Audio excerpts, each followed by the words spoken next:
This is probably what you see every time you open YouTube.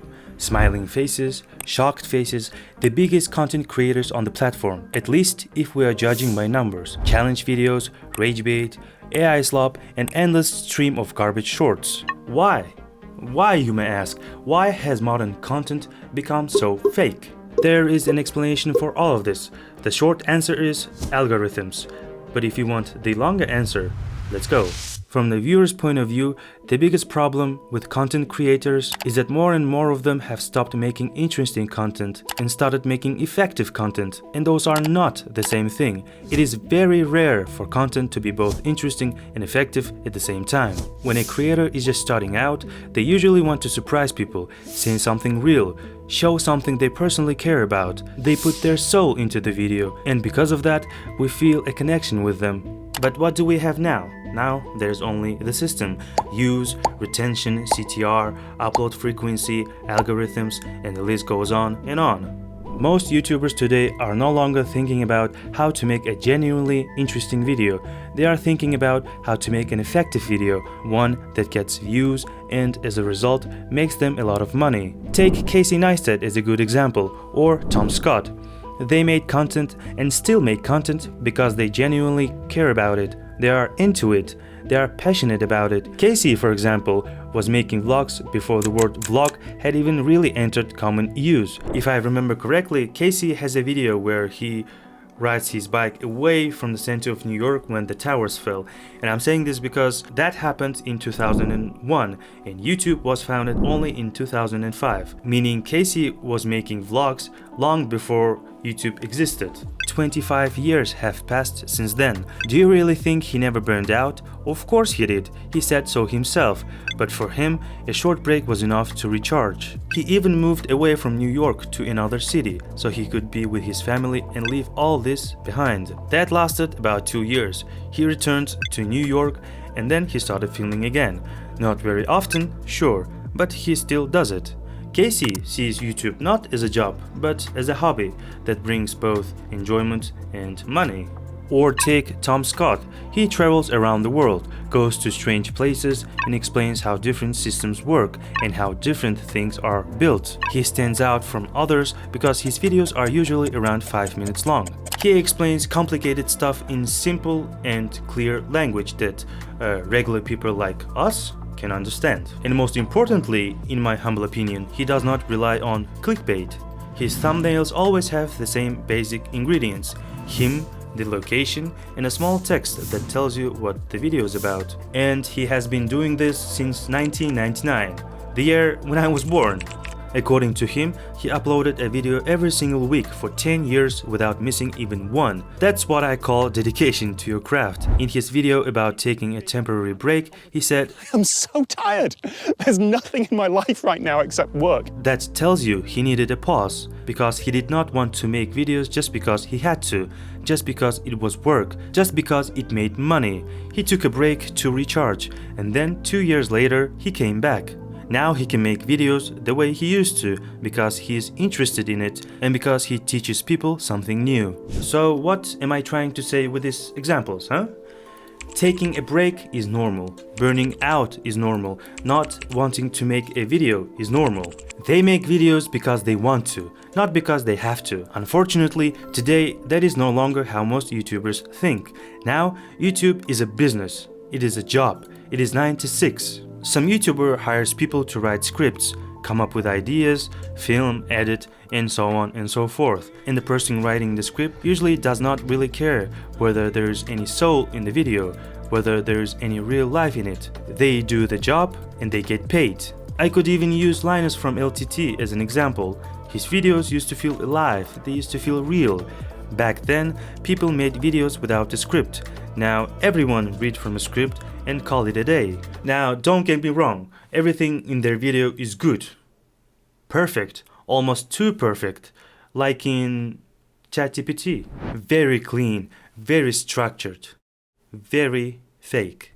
So what do we have today? Mr. Beast, the king of YouTube, who started out as just a regular guy doing crazy things.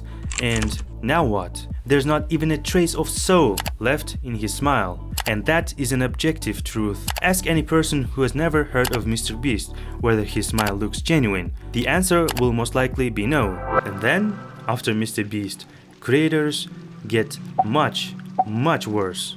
Cocomelon nursery rhymes, brain rot for children.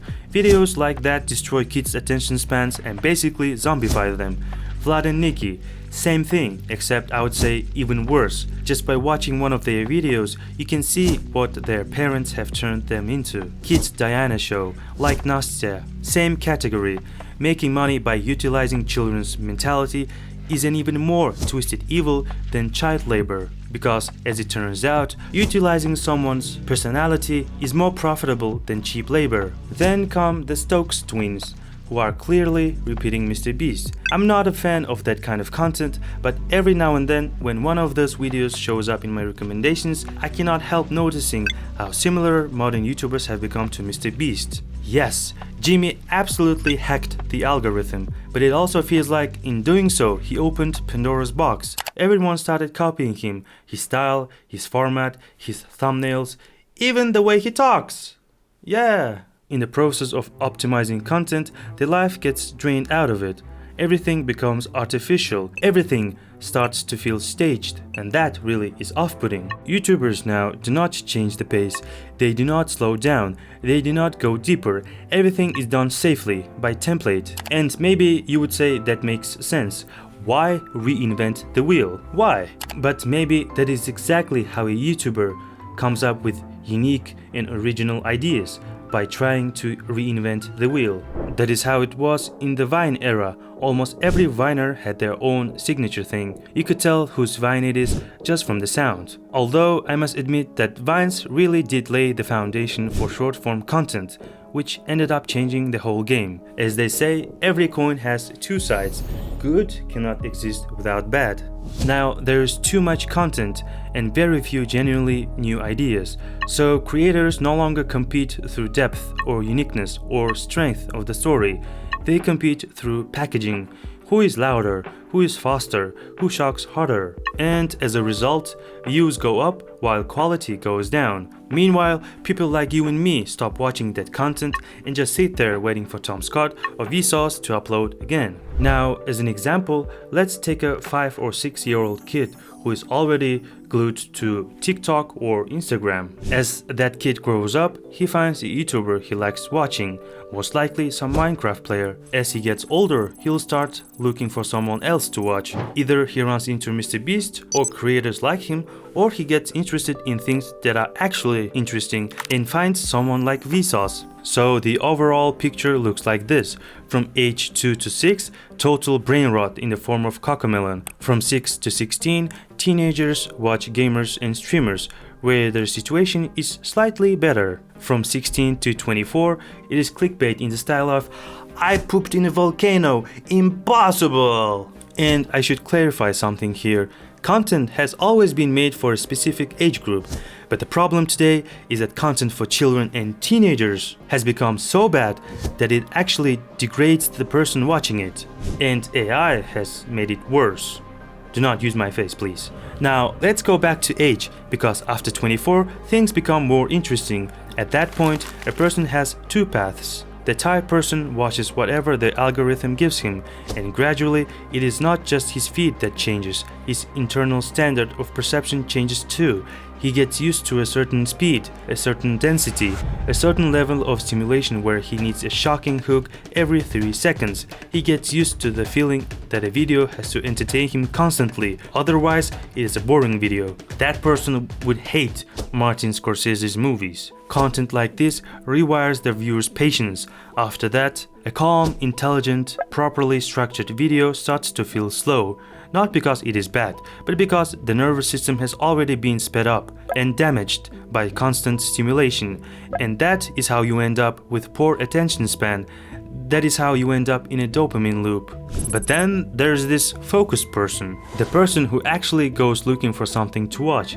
That doesn't mean that he sits there watching Harvard lectures or listening to physics professors. No, it means that at some point he starts noticing what is being done to him. He starts noticing that he's not choosing, he's being led. That kind of person wants two things at once: to relax and to learn something new. The information in the video matters to him, the creator matters to him, their feelings matter, their point of view matters. For example, not long ago, I watched a Veritasing video where Derek spends 55 minutes talking about the world's most important machine. And as you can tell, English is not my mother tongue. In fact, it's my third language. I watched the whole video, but I did not understand about 30% of what was said in that video due to my vocabulary limitations. But that didn't stop me from understanding how that machine works, why it works, and why it is important, and etc. The point I'm trying to make here is that I didn't even notice how I spent a full hour lying there watching that video, even though I didn't understand 30% of it. So the conclusion is this: all content is made for a specific audience, but right now, unfortunately, content aimed at people under 20 has become as degrading as it possibly can be. And you may say, well, what's the solution, smartass? Well, first of all, I'm not smart, and the second of all, I don't have a solution. If this video somehow makes to the big league in the YouTube, please, in the comments, write down your favorite YouTuber, because I am pretty sure there are a lot of great YouTubers out there who make educational content or just interesting content, but we do not know all of them. And guys, if you want to make YouTube videos like me, I'm just starting making YouTube content. Do it with love, do it with passion. Make videos not because you want to make money, but make videos because you want to reach a broader audience. You want to share your thoughts, and maybe one day you will find your success you've been hoping for. And if you guys subscribe to this channel, you will help me reach the success I was hoping for. Thanks, and see you around.